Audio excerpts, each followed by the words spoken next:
Hey my friend, it's George Carroll here with 1 Minute Motivation. So I'm just finishing up a training here in Portland, Oregon on productivity and optimal performance, and it's one of my favorite topics because I love seeing people on fire in their lives and in their businesses. And one thing that we talk about is the people that we hang around with have a huge impact on our performance levels, on our productivity, and we got to surround ourselves with people who can help us fly. And for example, I always share this story about a swan, and this swan is from the great oceans of the north. But as the winter comes, the swan decides to fly south for the winter where it's a little bit warmer. So the swan ends up in, a couple days later in Cancun, Mexico, drinking some Coronas, having fun, relaxing on the beach during the winter time. And as the winter subsides and comes to an end, the swan decides, time to fly back north to the great oceans of the north to my home.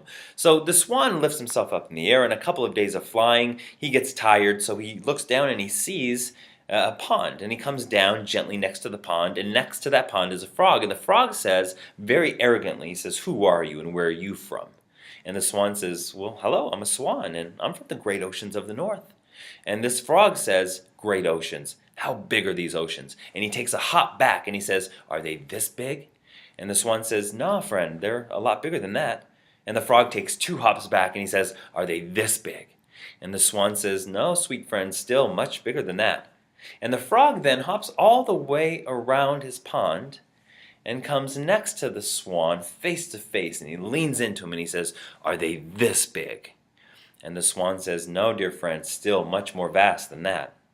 And the frog says, "Well, you're a liar and you're a fool." Because the frog knew that nothing was bigger than his pond.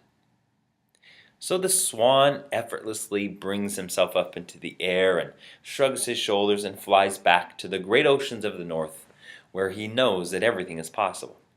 So my sweet friend, be the swan and stay away from the frogs.